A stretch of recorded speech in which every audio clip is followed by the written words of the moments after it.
Hi everyone, we're PoinTrippers.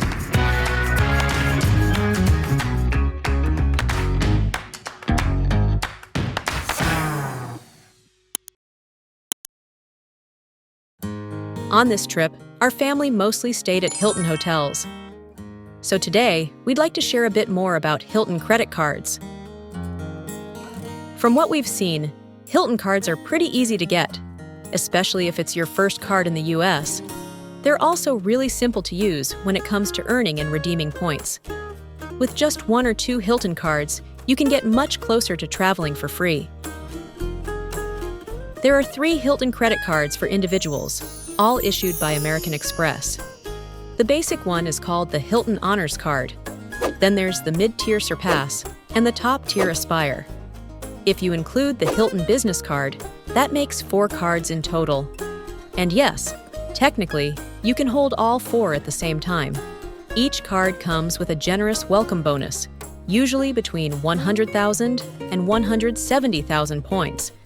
That means you could earn up to 500,000 points with all 4. And if you and your spouse both sign up, that's 1,000,000 points. I personally have the Honors and the Surpass cards. My husband also has the Surpass card. The Honors card has no annual fee. The Surpass costs $150 a year. The Aspire is $550, and the Business Card is $195. But the ones with annual fees definitely give you your money's worth.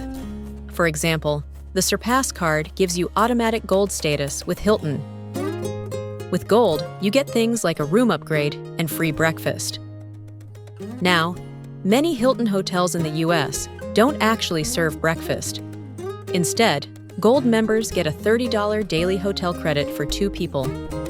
Hilton Gold status is common in the US because the credit card makes it easy to earn. But outside the US, Gold status can mean something really special.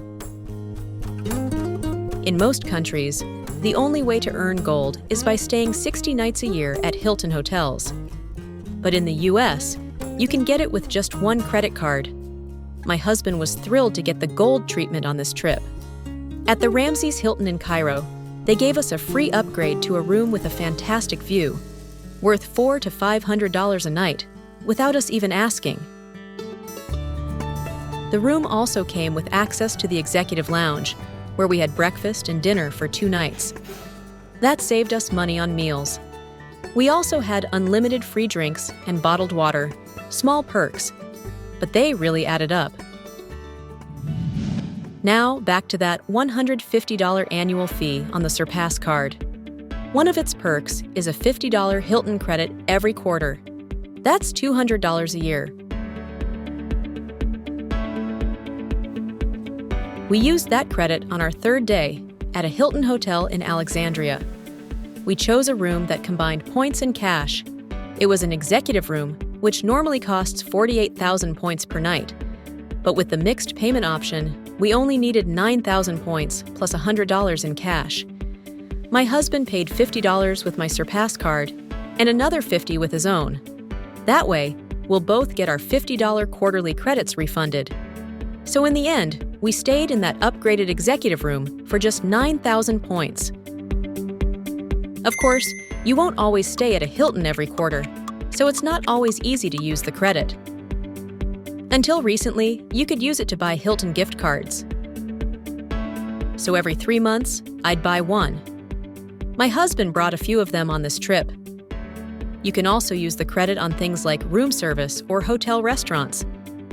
And if you're not staying at a Hilton anytime soon, you could use the credit for a family meal at a nearby Hilton hotel restaurant. Now let's talk about the Aspire card. It has a $550 annual fee, but it gives you Diamond status, the highest level. Diamond members often get upgraded to suites, and at some resorts, they even have Diamond-only beaches. The card also gives you 1 free night each year at most Hilton hotels. Plus, you get $200 in resort credit every 6 months, $400 per year. And you get up to $200 a year back on airline incidentals like seat upgrades or extra baggage. So the benefits easily cover the annual fee. We don't have the Aspire card yet, but if we visit a Hilton resort someday, we'll probably get one. That one free night and the $200 resort credit make it totally worth it. And of course, all the diamond perks are a big plus. Here's another tip. Hilton cards don't just reward you when you sign up. There are plenty of chances to earn extra points down the line.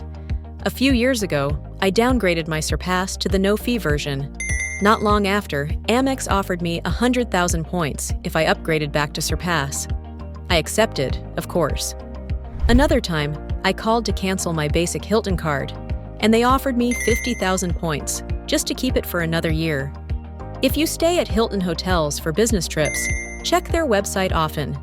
They sometimes offer double points promotions. You just need to register. So Hilton points aren't just about the sign-up bonus. There are plenty of chances to earn more later. Just like American Express partners with Hilton, other banks offer hotel cards too. Chase has cards for Hyatt and IHG, which includes Holiday Inn. Wells Fargo offers a card for Choice Hotels, which runs Comfort Inn. About 3 years ago, my husband saw an ad offering 60,000 points for the no annual fee Choice card, and he went for it. Now, Comfort Inn is a budget brand in the US, so many people ignore it. But Choice points can go a long way in Italy. While planning our 2024 trip to Italy, I found that many boutique hotels there are partnered with Choice.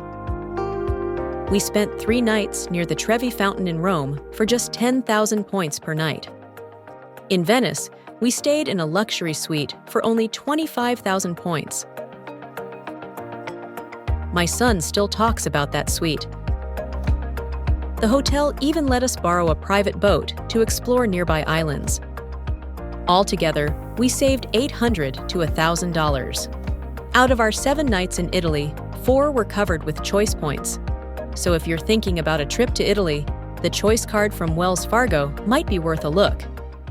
Now you might be wondering, can you really have this many credit cards? I'll explain it more in a future video, but here's the short answer. Yes. In the US, having more credit cards and a higher credit limit can actually boost your credit score. But there's a catch. If you carry credit card debt, then you shouldn't be opening new cards. Paying interest means those points aren't really free. You'd be losing money. And too much debt can hurt your credit score. So here's the golden rule for points-based travel. Never carry a balance, no debt. And don't open cards just to chase points unless you're financially ready. That's it for today. Tomorrow, my husband and our son finally get to see the Great Pyramid. Thanks for watching. We'll see you again soon. This has been PoinTrippers.